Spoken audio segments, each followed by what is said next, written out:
1987 සිට නව්‍යකරණයෙන් ශ්‍රී ලාංකේය බැංකු ක්ෂේත්‍රයේ පෙරලියක් සිදු කළ අභිමානවත් 30 වසරක සැමරුම සම්පත් බැංකුව හෙට දින එළිය කරයි. Tonight on News at 9, garbage disposal. President summons Parliament on the 28th of this month to brief Parliament to make a garbage disposal an essential service. First at 9. This is Derana 24/7. Also making headlines tonight, Indo-Sri Lanka relations. A new MOU on economic projects signed by Sri Lanka and India during the visit of Premier Wickremesinghe to the subcontinent. Law and order. Field Marshal Sanath Fonseca tipped to take over the reins of the country's military by resigning from his parliamentary seat. GSP Plus status. European Parliament to vote on reinstating GSP Plus to Sri Lanka tomorrow. And in international headlines, Syrian war, French intelligence confirms the usage of a chemical weapon by the Assad government.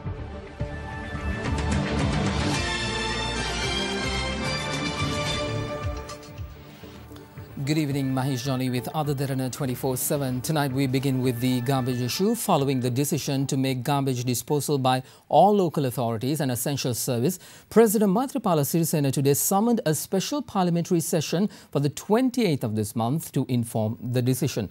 Presidential Secretary P.B. Abekon released the extraordinary Gazette notification pertaining to the summons yesterday by the order of the President.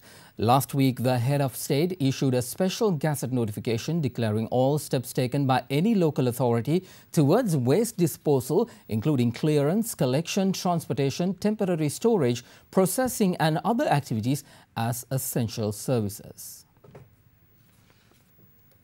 Meanwhile, President Maithripala Sirisena today appointed retired High Court Judge Chandradasa Nanayakara to investigate the cause behind the Meethoramulla garbage dump collapse. His report is expected within 1 month.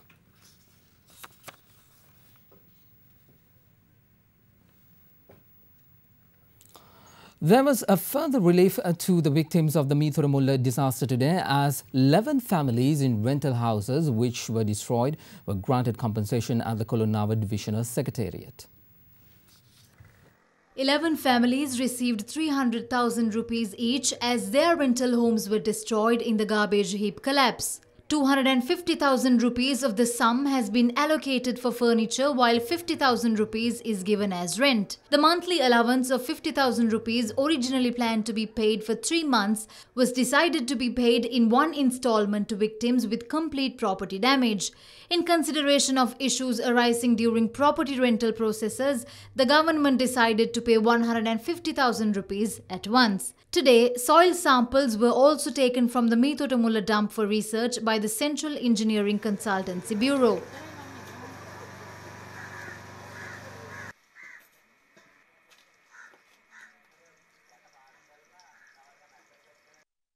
Meanwhile, the Western Provincial Director of Education, Srilal Noni, stated Terence N. De Silva Vidyalaya and Rahula Vidyalaya in Meethoramulla could not commence their second term today as Terence N. De Silva Vidyalaya is being used as a camp for the displaced while Rahula Vidyalaya is utilized as the center to record public complaints. He added students of Rahula Vidyalaya will be educated at Terence N. De Silva Vidyalaya from Friday until a decision is arrived at on Rahula Vidyalaya. Upon an inquiry made by Derana, the Colombo District Secretary Sunil Kannangara stated measures have been taken to relocate people housed at Terence N. De Silva Vidyalaya. The Western Provincial Department of Education is yet to make a decision on when to open Rahula Vidyalaya. Minister of Megapolis and Western Development, Patali Champika Ranamaka, assures there is no danger of an explosion at the site of the Meethoramulla garbage dump. Addressing a media briefing today on the current measures to rehabilitate the Meethoramulla garbage dump, the minister said the area will be stabilized within a period of 5 months. The rehabilitation of the Meethoramulla dump will be conducted in 12 stages with the help of 3 committees. Accordingly, an expert committee, an engineering committee, and an operation committee will function under the purview of the ministry. There are reports of a possible explosion at the dump. Actually, there is methane buildup, but it will not lead to an explosion. Any future issues are related to the forthcoming monsoon period. In the next 3 months, we will face a lot of issues due to the rainy season beginning in May. Our plan, however, is to stabilize the area within a period of 5 months. As per measures underway to stabilize the site, low-density polyethylene is being used on the slopes of the dump to prevent rainwater infiltration. We found the risk of failure is rather minimal. The methane level is rather low, so that there is no risk of explosion. But we found that the carbon monoxide levels are on the rise, which indicates that there is a risk of fire. We have taken the necessary actions. Part of the dump site has already been stabilized. The minister also went on to speak of other garbage sites in the country that currently pose threats, while concerns were also expressed with regards to garbage dumps in Matara, Gaul, Kalutara, Paliagoda and Kelaniya. Among them, 2 high-risk garbage dumps are in Kandy. There are possible threats to the Mahaweli River and the Polgola Reservoir from these 2 dumps. In one of our headline stories, Sri Lanka and India entered a memorandum of understanding on cooperation in economic projects today. The agreement was sealed after bilateral discussions held between Prime Minister Ranil Wickremesinghe and Indian Premier Narendra Modi in New Delhi. Commencing his 5-day state visit, Prime Minister Ranil Wickremesinghe arrived in New Delhi yesterday with the purpose of enhancing bilateral ties between the 2 nations. The Premier's visit comes ahead of the planned visit of his Indian counterpart Narendra Modi to Sri Lanka on the 12th of May. Prime Minister Ranil Wickremesinghe held bilateral discussions with Indian Foreign Minister Sushma Swaraj in New Delhi this morning. Following the talks, the Premier met with Indian Transport Minister Nitin Gadkari. Prime Minister Wickremesinghe then held discussions with the President of the Indian National Congress, Sonia Gandhi. Former Indian Prime Minister Manmohan Singh was also present at the occasion. Later in the day, the Premier and his Indian counterpart Narendra Modi held bilateral discussions at Hyderabad House in New Delhi. Following the discussion, the 2 Prime Ministers witnessed the signing of an MOU on economic projects. Minister of Development Strategies and International Trade Malik Samaravikrama and Indian Foreign Minister Sushma Swaraj inked the MOU. The MOU focused on India's cooperation in different fields: liquid natural gas production, establishment of solar power stations, development of Trincomalee City, port and economic zones, as well as development of road and railway services, agriculture and livestock, and water management in Sri Lanka are given attention. The MOU also highlights tripartite cooperation between Japan, India and Sri Lanka pertaining to certain development projects. In other local stories, Cabinet co-spokesperson Dr. Rajitha Senaratne emphasises that Indian Prime Minister Narendra Modi will not be signing the Indo-Sri Lanka Economic and Technology Cooperation Agreement during his visit to Sri Lanka in May. The Cabinet co-spokesperson made these remarks at the weekly Cabinet media briefing held at the Department of Government Information today. Meanwhile, Cabinet co-spokesperson Gantha Karunathilaka revealed that the Cabinet of Ministers has decided to approve the policy and legal framework for the proposed Act on Prevention of Terrorism.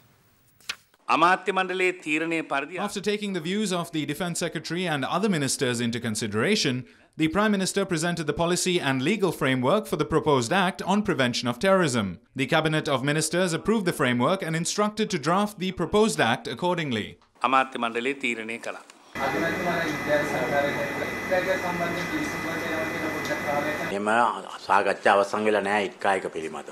Discussions regarding EDCA has not yet been finalised. The MOU between India and Sri Lanka will be signed by those relevant officials. It does not contain any definite points. What it mentions is a framework related to 10 areas, including society, trade and economy. Before signing anything, discussions will be held with all relevant parties. Prime Minister Modi will not be coming here to sign any of these agreements.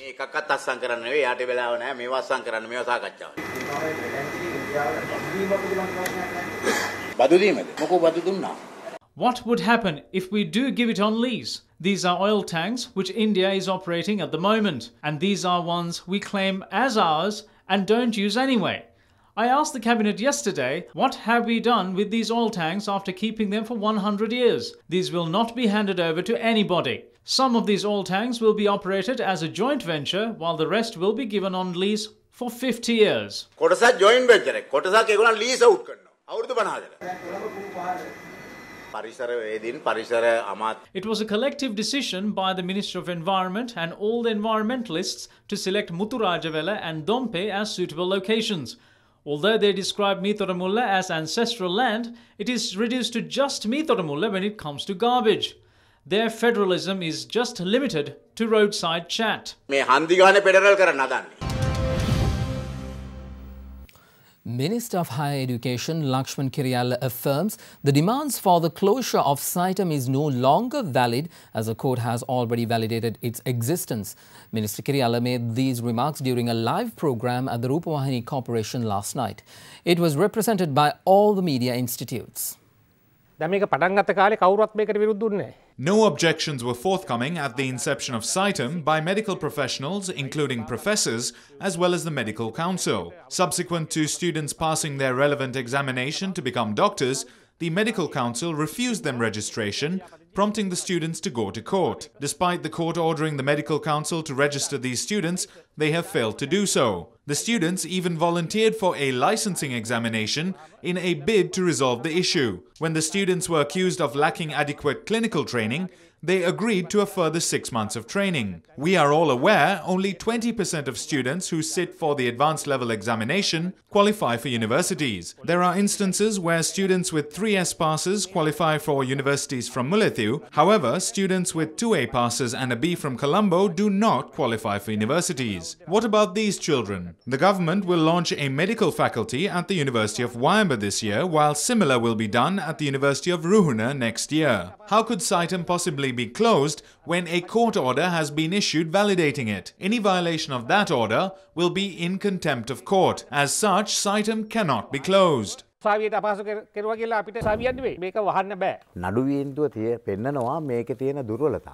The court ruling shows its shortcomings. However, SITEM alone cannot be held responsible for them. The fundamental responsibility on these issues lie with the Sri Lanka Medical Council. The responsibility of Sri Lanka Medical Council is not to seek out protests, but to ensure standards. We are here to address any issues raised by the GMOA and any other faction.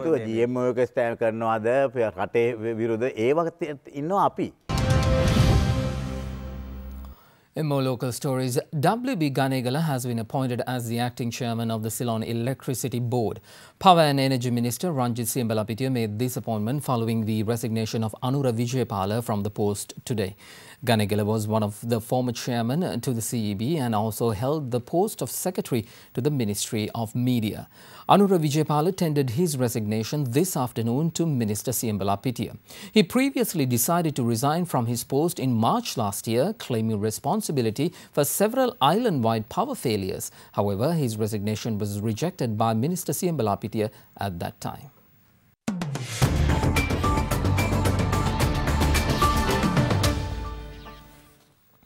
Welcome back and on to business news. The recommendation of the European Commission to grant GSP Plus to Sri Lanka goes to vote in the European Parliament tomorrow. Deputy Minister of Foreign Affairs Dr. Harsha De Silva said Sri Lanka is confident of regaining the key EU trade concessions. The Deputy Foreign Minister added that he met several members of the European Parliament on issues related to Sri Lanka's GSP Plus vote coming up in the European Parliament tomorrow. An EU fact-finding delegation recently raised concerns over labour rights in Sri Lanka ahead of the decision on Sri Lanka's application for GSP Plus. Dr. Harsha De Silva added that he and Sri Lanka's ambassador to the EU, Rodney Pereira, had met many members of the European Parliament to elaborate work on the government and measures taken to improve democracy, governance, rule of law, human rights and reconciliation. In other local stories, a former Deputy Governor of the Central Bank, Dr. W.A. Vijayawardena, alleges the former Chairman of the Tender Board and the former Governor of the Central Bank are culpable for the loss incurred to the government by the controversial bond issuance on the 27th of February 2015. Dr. Vijayawardena appeared before the Presidential Commission of Inquiry to probe the controversial bond issuance today to give his expert opinion on the matter.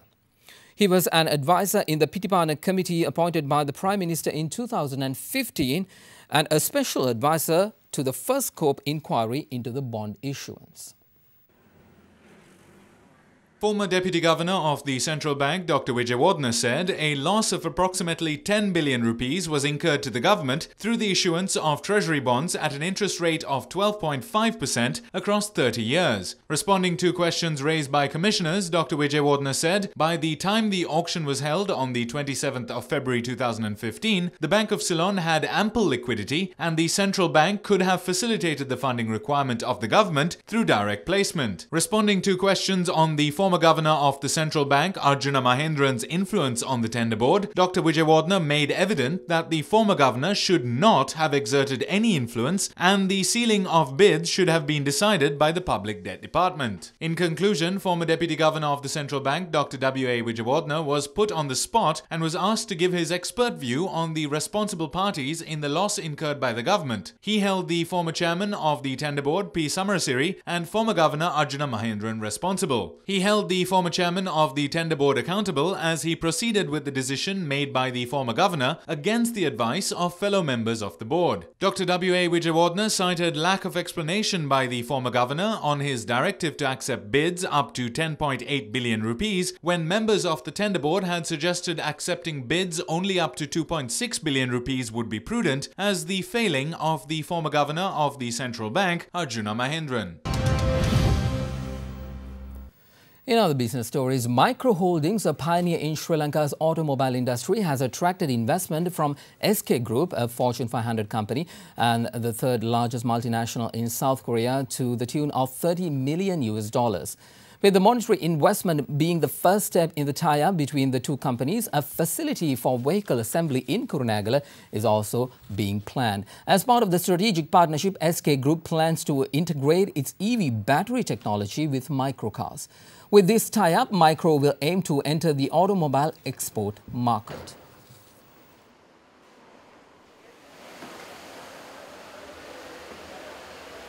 Colombo stock gained on strong foreign buying today, with both indices in the green with turnover of over 1.4 billion rupees. Out of that figure, foreign buying contributed to over 1 billion rupees. We now have R.M. Sivanandan from the Colombo Stock Exchange with more from the trading flow. The benchmark all-share price index gained 23.49 points to close at 6,516.26, while the S&P Sri Lanka 20 index gained 17.59 points to close at 3,720.55. The turnover was 1,438.37 million rupees, with 32.16 million shares changing hands in 4,486 trades. Today, there were 7 crossings and the crossing turnover was 890.1 million rupees. Today's foreign purchases was 1,076.14 million rupees and the foreign sales was 757.56 million rupees. Also in business news, the Sri Lankan Rupee strengthened as a foreign bank sold the dollar while investors awaited the International Monetary Fund's approval for the disbursement of a loan as well as proposed sovereign bond sale. Rupee forwards were active with 2-week forwards closing at 153 rupees to 10 to 30 cents per dollar compared with yesterday's close. Dealers said the government's decision to double the borrowing limit of development bonds to $3 billion would increase dollar liquidity in the market and could reduce pressure on the currency. Now here's a look at how the Sri Lankan rupee traded against other currencies during the day today.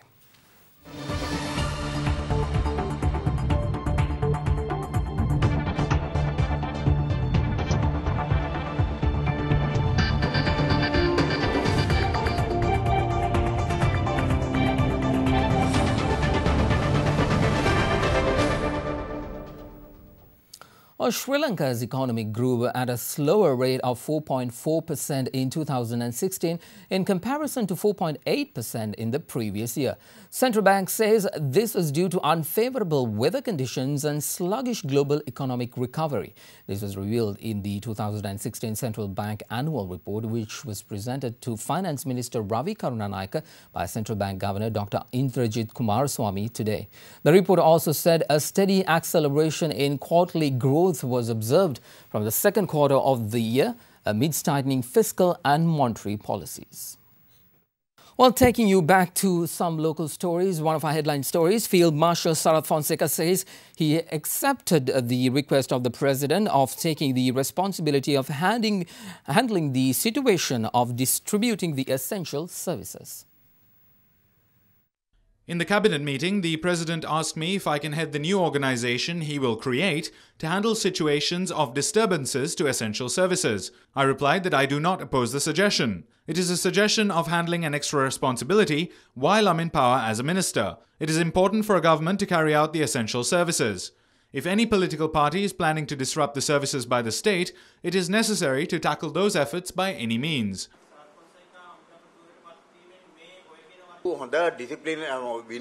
He is renowned as a well-disciplined person. The current measures will be precipitated when he comes to power. He will be the overall commander. Will he resign from his post in Parliament? Yes, that is how citizens should commit themselves to the country. People have a right to engage with trade unions, but the issue is using it for political purposes. Security should be assured in the country.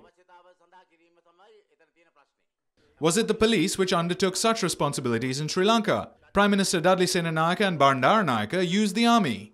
When the officers in ports engaged in trade action, it was the army that unloaded goods. When the fire brigade engaged in trade union action, they brought the Bowsers. Sarath Fonseca is the one who suffered the most. We need a person for this post who knows what injustice is.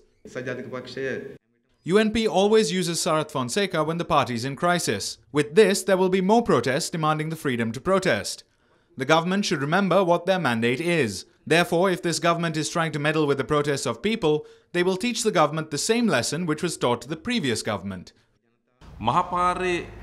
Is it fair to block all the roads in Sri Lanka and engage in protests? It is the responsibility of the government to work within the provisions of the law. Is this a war to divide the North and the South? The vengeful politics should end, as we won't be able to develop this country.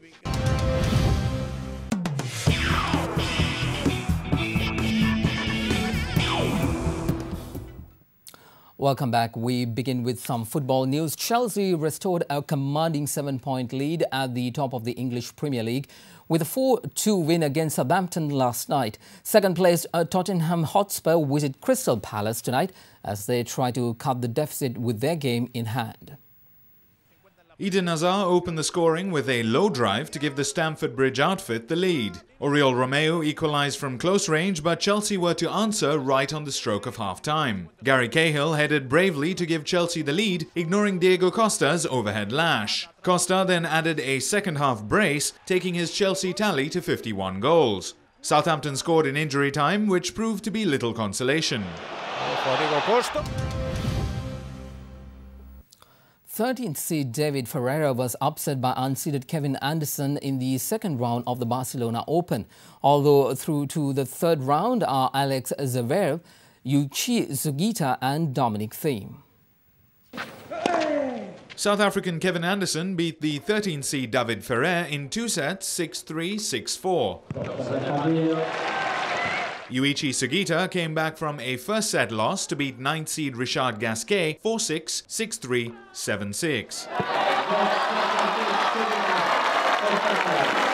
20-year-old German 8th seed Alex Zverev also took 3 sets to beat Nicolas Almagro 7-6, 4-6, 6-4.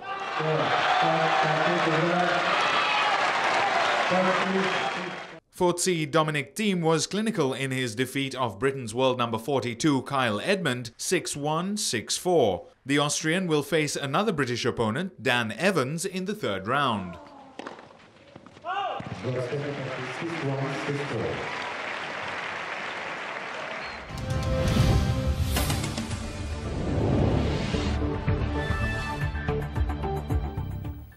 On to international news now. Pressure on the Syrian president intensifies as samples obtained by French intelligence services show the nerve agent sarin was undoubtedly used by forces loyal to President Bashar al-Assad in the deadly chemical attack on rebel-held Idlib province earlier this month.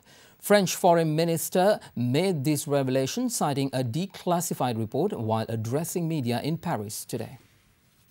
France's military and foreign intelligence services said that they were able to reach the conclusion based on samples they had obtained from the impact strike on the ground and a blood sample from a victim. Among the substances found in the samples was hexamine, a hallmark component in sarin produced by the Syrian government. Over 80 people, including children, were killed in the chemical attack on the 4th of April, which prompted the United States to directly strike Syria with missiles. In another blow to one of his major campaign promises, US President Donald Trump has backed down from a demand to fund his proposed border wall with Mexico. The demand was withdrawn after Democrats, risking a partial shutdown of government, refused to back a spending bill which must be passed by Friday if it included border wall funding. But let me give you the... Despite having to withdraw the inclusion of border wall funding from this spending bill, President Donald Trump said that the halt is only temporary. He plans to wait until Republicans begin drafting the budget blueprint for the fiscal year, which starts on the 1st of October, to seek funds for the wall. Meanwhile, U.S. District Judge William Orrick blocked an executive order issued by Trump to withhold federal funds from so-called sanctuary cities which shelter undocumented immigrants. This is why we have courts. Halt the overreach of a president and attorney general who either don't understand the Constitution or choose to ignore it.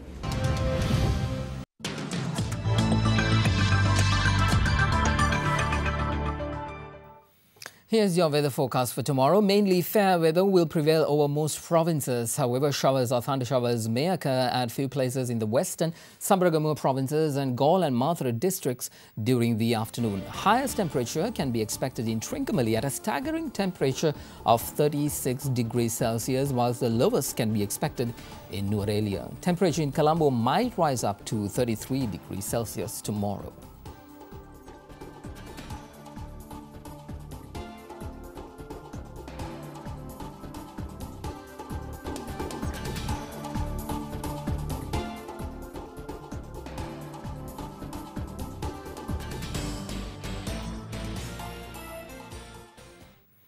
Here's your city-by-city forecast.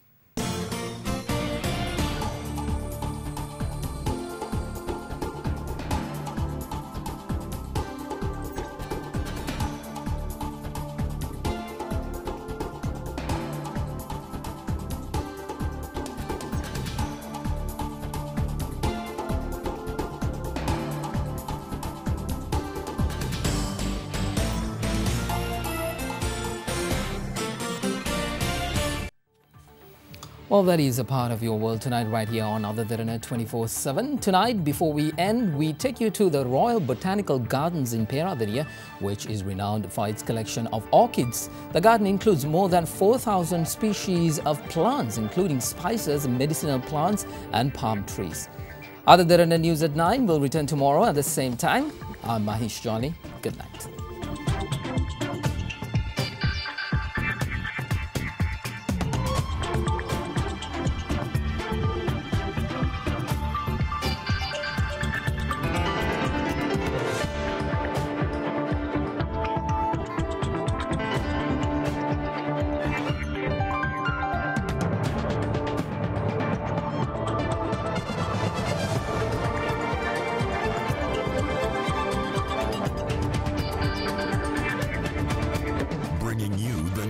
Information 24 hours a day. This is Sri Lanka's premier news channel, Other Derana 24/7.